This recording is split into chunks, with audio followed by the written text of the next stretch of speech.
Radio Saint-Gabriel.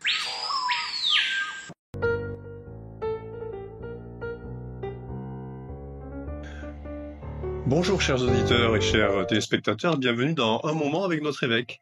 Bonjour monseigneur. Bonjour Patrick et bonjour à vous chers amis auditeurs. Comment allez-vous monseigneur? Ça va bien, un peu fatigué, c'est la fin de l'année.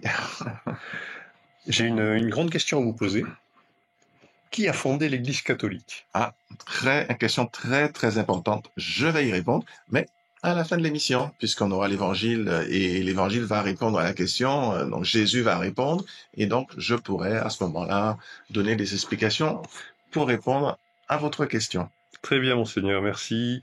On revient sur la fête du Saint-Sacrement avec cette magnifique procession dans les rues de Cayenne. Et pas seulement, dans plein d'autres paroisses, il y a eu des processions du Saint-Sacrement, et en Guyane, mais pas que. Je l'ai vu aussi ailleurs, en métropole, et à Rome, le pape lui-même a participé à une procession du Saint-Sacrement. Donc en fait, je crois que dans bien des endroits de l'Église, on a renoué avec cette ancienne tradition qui fait qu'on permettait à Jésus de circuler dans les rues des villes, des paroisses des différentes paroisses. Et Jésus aime beaucoup passer dans les rues, voir les gens, rencontrer les gens qui ne viennent pas vers lui. Donc, comme il est présent dans le Saint-Sacrement, eh bien voilà, c'est comme si c'était, c'est lui qui passe dans les rues, qui rencontre les gens, qui bénit les maisons, des différentes villes et villages où on passe en procession avec le Saint-Sacrement. Alors à Cayenne, Jésus est allé visiter nos Gangans, à l'EHPAD sur les Palmistes, Saint-Paul. Et puis ensuite, il s'est arrêté sous un balcon. Alors, il y avait 7 arrêts. Donc, on va pas tous les listes. Non. Mais voilà, il a rencontré, effectivement, des paroissiens. Et puis c'était assez long comme trajet, on a, je crois, 1h30, on a circulé dans les rues de Cayenne. Monseigneur, de nouvelles ordinations, 90 nouveaux prêtres ordonnés pour la France en 2025, dont un pour le diocèse de Guyane, issu de la communauté Mère du Divin Amour. Oui, voilà. Donc effectivement, on a baissé un peu par rapport. À l'époque où je suis devenu prêtre, il y avait à peu près de mémoire 120 prêtres qui étaient ordonnés chaque année. Puis là, on voit bien que ça a baissé, mais peut-être qu'on a touché le fond et que ça va repartir à la hausse. On n'a pas de numerus clausus, pourtant, comme les médecins. Alors pour la France, les chiffres baissent, mais c'est pas le cas ailleurs. Il y a des endroits en Asie ou en Afrique où au contraire les chiffres sont considérables. Oui. On refuse du monde. Donc pour mémoire, deux pour les Outre-mer, donc un pour la Polynésie française et un pour la Guyane. Alors vous avez des fois des personnes qui vous disent qu'elles ont reçu un appel, des paroissiens, des jeunes. Le Seigneur appelle. Il faut pas croire que le Seigneur n'appelle pas. C'est vrai que c'est peut-être un peu plus difficile aujourd'hui qu'à d'autres époques de répondre oui à l'appel du Seigneur, puisqu'on est dans un monde, avec des téléphones portables, on est sollicité en permanence. C'est un monde qui hypnotise les écrans. On est tellement sollicité que finalement, est-ce qu'on n'entend pas? Alors parfois on entend plus ou moins, parfois on n'entend plus, parce que c'est le bruit du monde est tel que ça noie un peu la voix du Seigneur dans les cœurs. Mais malgré tout, je suis persuadé que parmi nos jeunes et parmi ceux qui ressentent l'appel, eh bien, il y en a qui vont franchir le pas, parce qu'il faut, il n'y a pas à franchir. Tous ceux qui sont devenus prêtres ont dû franchir un pas, ont dû prendre une décision, ont dû renoncer à des choses auxquelles ils auraient pu prétendre. Donc il y a un renoncement, il y a une dimension sacrificielle, il y a un sacrifice à faire, mais c'est un bon sacrifice, c'est pour les autres, c'est pour Dieu, c'est pour l'amour de Dieu, c'est pour l'amour des plus prochains, c'est pour les âmes, parce que c'est la vie éternelle qui est importante, tout le reste est vanité. Comme dit l'Ecclésiaste, vanité des vanités, tout est vanité. On peut rien garder sur cette terre. Les gens qui s'accrochent à des choses de cette terre, ça dure pas. Ça s'échappe comme l'eau dans nos mains comme ça. Vous pouvez pas garder l'eau indéfiniment, ça passe à travers vos doigts, même si vous serrez fort les doigts. L'eau va quand même pas rester. Alors monseigneur, nous allons aborder l'actualité internationale avec ce conflit qui est en train de se propager au Moyen-Orient. Donc puisque maintenant Israël et l'Iran sont en guerre, si on peut dire. Donc Israël est toujours soutenu par les États-Unis, bien entendu, et qui se félicite du succès historique des frappes américaines contre les sites nucléaires iraniens. Voilà, donc peut-être Patrick, on peut plus dire qu'ils sont en guerre, puisqu'il y a quand même un cessez-le-feu qui a été signé, enfin qui a été acté par les deux parties, et donc les bombes se sont tues, hein, il n'y a plus d'explosions, donc c'est le retour à la normale en ce moment en Israël, de même qu'en Iran. Voilà, c'est la fin de la guerre, apparemment, hein, à moins qu'il y ait un événement nouveau qui relance, mais a priori, c'est terminé. Donc, effectivement, je pense que même si le gouvernement israélien aurait voulu continuer pour affaiblir davantage encore le régime des Iraniens, mais bon, je crois que le président américain a signé la fin de la récréation. Il a dit que bon, ça suffisait. L'essentiel, c'était d'empêcher l'Iran d'acquérir la bombe atomique de façon imminente, puisque c'est ce que disait l'office de l'ONU qui s'occupe de la prolifération des armes nucléaires, l'OUA, je crois, je ne sais plus trop, mais enfin bon. Donc c'est cet office qui disait que eh bien l'Iran était sur le point, effectivement, de mettre au point une bombe atomique. Et quand on connaît l'idéologie, malheureusement, de l'ayatollah Khamenei, bon, on ne sait pas ce qu'il allait en faire. Peut-être qu'il allait pas la lâcher, mais bon, c'est un risque, c'est un gros risque puisqu'il a affirmé clairement sa volonté de la destruction de l'État d'Israël, donc qui pour lui est un cancer dans la région, donc il voudrait éradiquer. Donc forcément, on pense bien que les Israéliens se sont sentis menacés. Et donc ils ont affaibli l'Iran déjà avec le Hamas, avec le Hezbollah, et puis maintenant y compris les Houthis du Yémen, et puis maintenant ils restaient donc ils se sont attaqués directement à l'Iran qui était la pourvoyeuse en armes, en argent pour ce qu'on appelle les proxys, c'est-à-dire bon ces factions militarisées en tout cas. Ils sont pas des militaires, mais ils sont militarisés. Ce sont des combattants aguerris du reste, qui étaient leur bras armé à proximité d'Israël, puisque Israël est à 2000 kilomètres de distance de l'Iran. Par contre, il n'en est pas de même pour le Hamas qui est à ses portes, ni même le Hezbollah qui a une frontière commune, puisque le Liban a une frontière commune avec Israël. Donc on peut dire que pour Israël, le danger, il n'y a plus de danger imminent. C'est pour ça que le président américain leur a demandé d'arrêter, parce qu'il n'y a plus de danger imminent. Bon, on peut comprendre que ils cherchent à défendre, à survivre dans ce contexte qui est difficile, mais ce n'est pas. Il y a des proportions à garder dans la guerre. Et là, maintenant qu'il n'y a plus de menaces imminentes, il n'était pas admissible que Israël continue à lâcher des bombes. C'était, je pense, le point de vue de l'administration américaine. Alors, malheureusement, subsiste encore la question de Gaza, et on sait que c'est une situation humanitaire absolument dramatique. Donc, on est dans 40 km sur 20, donc 800 km², 2 millions de personnes. Une région qui a été complètement dévastée par les bombes. On est autour semble-t-il, des 50 000 morts, pas loin. Depuis le 7 octobre, il y a 2 ans, hein, donc 2022 de mémoire, 23, pardon. Et donc là, depuis 7 octobre 2023, donc on a 2 ans, bientôt 2 ans de guerre. Et donc ça a fait beaucoup, beaucoup de victimes. Il reste encore des otages israéliens qui sont aux mains du Hamas. Donc le Hamas porte évidemment une très grande responsabilité, parce que s'il libérait les otages et s'il partait, se réfugiait par exemple dans un des pays du Golfe, etc., bon ben ça s'arrêterait immédiatement.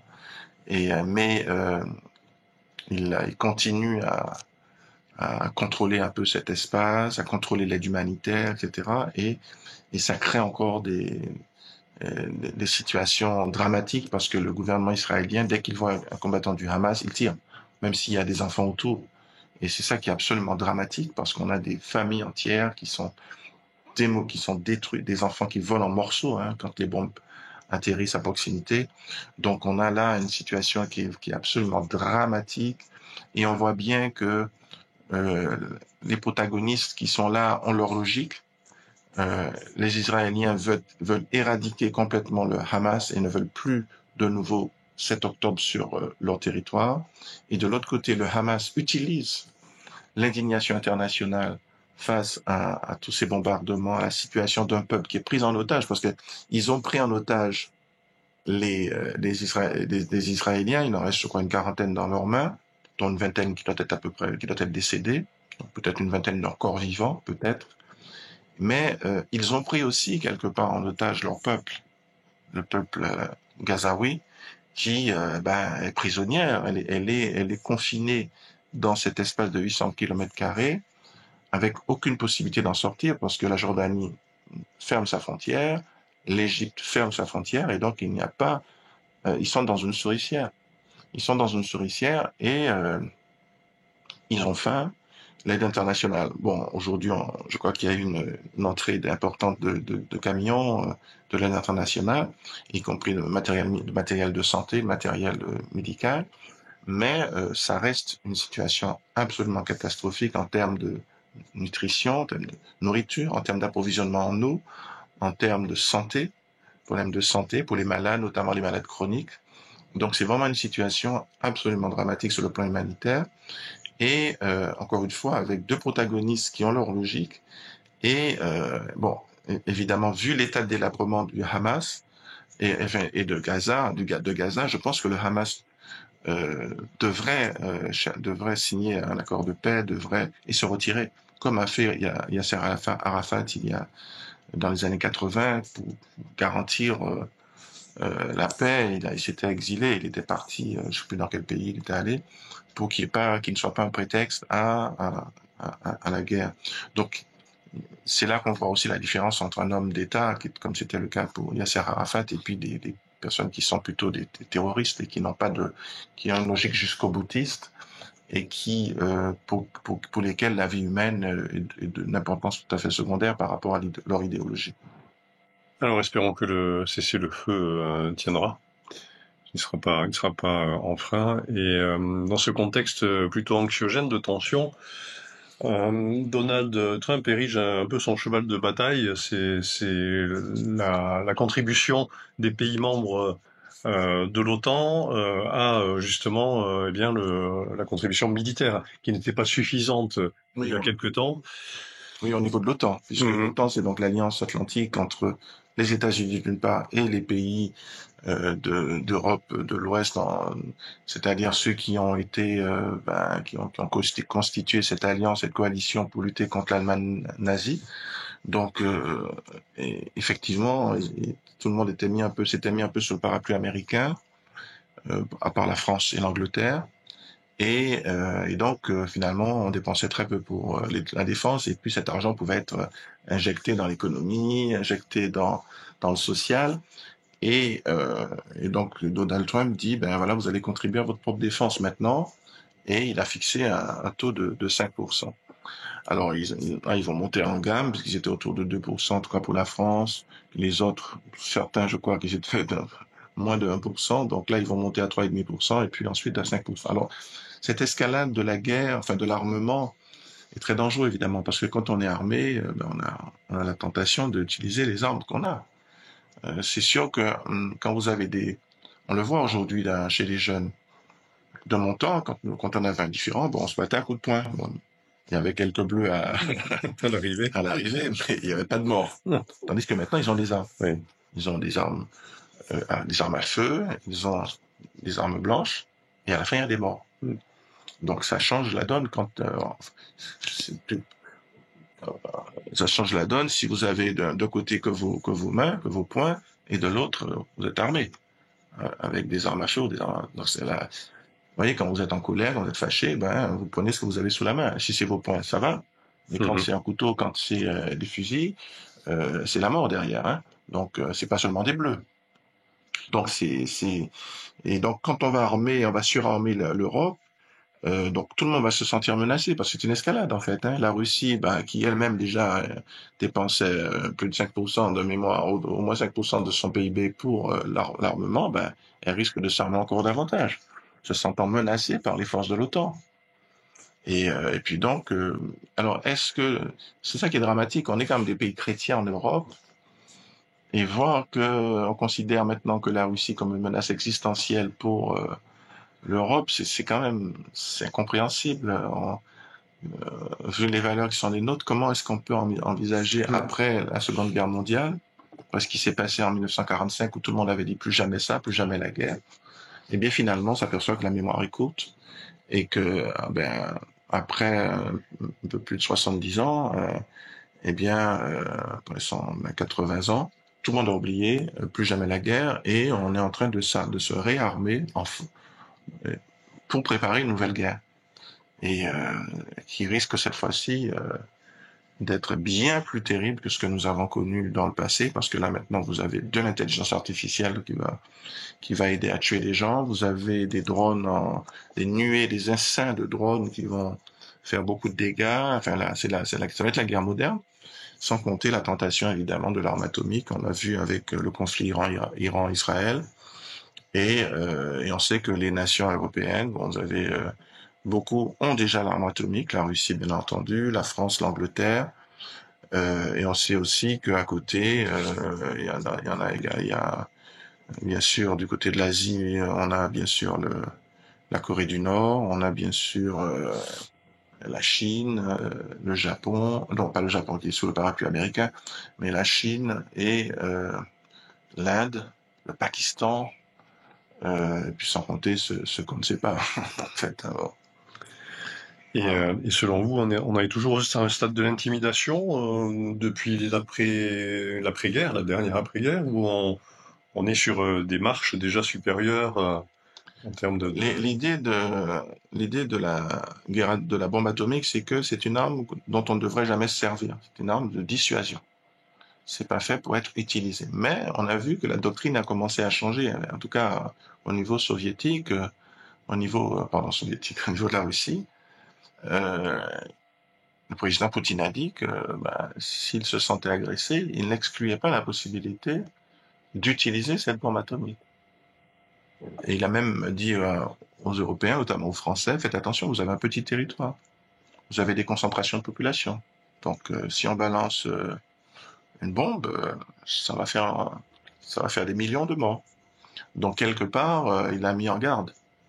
Et donc, ça veut dire que la doctrine qu'il a utilisée n'est pas celle que nous entendons habituellement en France, qui est justement une arme qui n'est pas destinée à être utilisée, qui est juste là justement pour faire peur et pour que la personne sache que il faut pas s'attaquer à la France.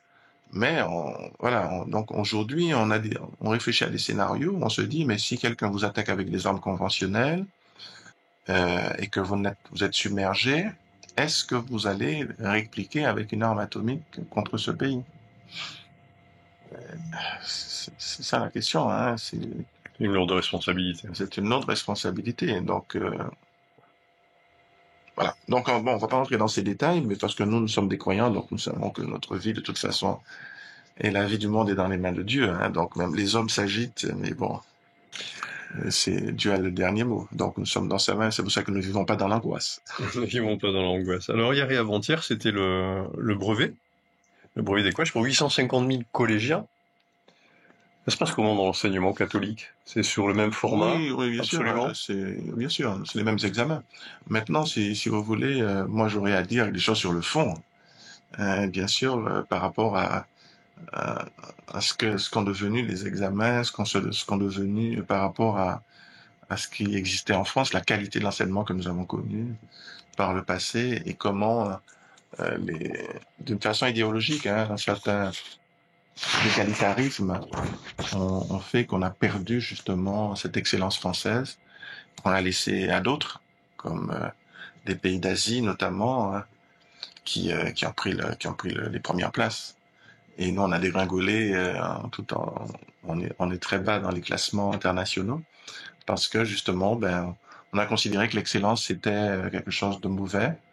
c'était quelque chose de stigmatisant, c'était quelque chose de voilà de pas bien, et qu'il fallait mettre tout le monde au même niveau. Vous voyez, en fait, cette idéologie fait que toute différence est a priori mauvaise, parce qu'elle est source justement de disparité, de stigmatisation, et du coup, elle est source, si vous voulez, de comment dire ça, soit de racisme, soit de mépris, enfin voilà, d'ostracisme, enfin tous les noms négatifs en fait. Faut pas qu'il y ait de différence. Faut pas que l'homme soit différent de la femme. Faut pas que euh, les les gens de celui-là soient plus intelligents que celui-là. Faut pas que, voyez, Il faut gommer. faut tout gommer, toutes les différences pour que tout le monde soit sur le même plan, standardisé comme ça, il n'y a plus de problème. Non, c'est faux. Il y aura toujours l'être humain est pécheur et on va toujours trouver une différence qui va justifier qu'on fasse qu'on dise du mal du prochain ou qu'on cherche à lui faire du mal. Donc c'est pas du tout à ce niveau-là qu'il faut voir. C'est pas comme ça qu'il faut voir les choses. La différence, elle peut avoir un côté si on la prend avec un regard pécheur. Si on du côté du péché, évidemment, la différence est effectivement une occasion de faire du mal à celui qui est différent, ou de mépris, ou d'ostracisme à l'égard de celui qui est différent. Mais d'un autre côté, avec un regard positif, c'est une richesse. C'est une richesse d'avoir des intellos, des écrivains, d'avoir des mathématiciens de haut niveau, d'avoir mais aussi des techniciens, d'excellents plombiers, d'excellents boulangers, d'excellents cuisiniers. On a besoin de tout. Et l'excellence, c'est pas seulement en matière intellectuelle, pour les gens des spéculateurs. Non, l'excellence, c'est aussi pour le bon boulanger, c'est pour le bon pâtissier, c'est pour le bon plombier, c'est pour le bon maçon, c'est pour le bon menuisier. L'excellence, elle est partout. Et la différence, elle est positive parce que c'est ça qui fait le corps social. Dans notre corps, tous les organes sont différents, heureusement. Sinon, il n'y a pas de corps. Donc, le corps social a besoin autant de celui qui va calculer comment envoyer des fusées sur la Lune, ou sur Mars, ou je ne sais où, ou de construire des télescopes pour voir au fin fond de l'univers. Il est aussi important que celui qui me prépare, qui sait fabriquer le pain que je mange le matin. Pour moi, et peut-être même que le pain est pour moi, et pour beaucoup de gens en tout cas plus important que de voir des étoiles qui sont à 13 milliards d'années-lumière de nous. Donc je crois que il faut arrêter cette vision égalitariste post-68arde et revenir à cette vision qui est positive. La différence homme-femme, elle est positive parce que c'est ça qui fait le couple, c'est ça qui fait les familles, les enfants. Si vous coupez cette différence, vous n'avez plus d'enfants. C'est c'est la mort de l'humanité. Vous comprenez? Donc, on a absolument besoin de la différence. Elle est nécessaire. Et Dieu a voulu cette différence. Elle existe même en Dieu. Dieu est un, mais en même temps Trinité. Trois, un. Voyez? Donc, et quand il crée dans la diversité. Il n'y a pas une seule catégorie, une seule catégorie de mango. Il y a des centaines de variétés de mangue et de mango. Il y a des centaines de variétés de bananes. Il y a des centaines de variétés de pommes, d'oranges, etc. Donc, réjouissons-nous de cette variété au lieu de chercher à tout standardiser, à faire tout pareil et à perdre la richesse que nous amène justement la variété, la différence, qui, quand elle est vécue de façon positive, encore une fois, est extrêmement profitable à tous. On s'enrichit. Moi, je m'enrichis. Je suis en Guyane, dans une terre de différence. La Guyane, c'est le prototype de cette d'une terre où il y a toutes sortes de cultures et toutes sortes de gastronomie, toutes sortes de langues. Mais c'est une richesse extraordinaire. C'est un bonheur d'habiter ici. C'est vrai. Monseigneur, je vous propose la lecture de l'Évangile. Voilà, et comme ça, je pourrais répondre à la question. Qui a créé les... On va y arriver, on va y venir. Donc, Évangile de Jésus-Christ selon saint Matthieu. En ce temps-là, Jésus, arrivé dans la région de Césarée de Philippe, demandait à ses disciples, « Au dire des gens, qui est le Fils de l'homme ?» Ils répondirent, « Pour les uns, Jean le Baptiste, pour d'autres, Élie, pour d'autres encore, Jérémie ou l'un des prophètes. » Jésus leur demanda, « Et vous, que dites-vous? Pour vous, qui suis-je » Alors Simon-Pierre prit la parole et dit, « Tu es le Christ, le Fils du Dieu vivant. » Prenant la parole à son tour, Jésus lui dit, « Heureux es-tu, Simon, fils de Jonas. Ce n'est pas la chair et le sang qui t'ont révélé cela, mais mon Père qui est aux cieux. Et moi je te le déclare, tu es Pierre, et sur cette pierre je bâtirai mon église, et la puissance de la mort ne l'emportera pas sur elle. Je te donnerai les clés du royaume des cieux. Tout ce que tu auras lié sur la terre sera lié dans les cieux, et tout ce que tu auras délié sur la terre sera délié dans les cieux. » Acclamons la parole de Dieu. Louange à toi, Seigneur Jésus. Donc là, frères et sœurs, nous sommes dans le chapitre 16 de Matthieu. Et vous avez la réponse à la question, qui a créé l'Église catholique? Vous l'entendez? Jésus parle, hein, c'est pas moi. Et moi, dit-il, je te le déclare. Il parle à Pierre.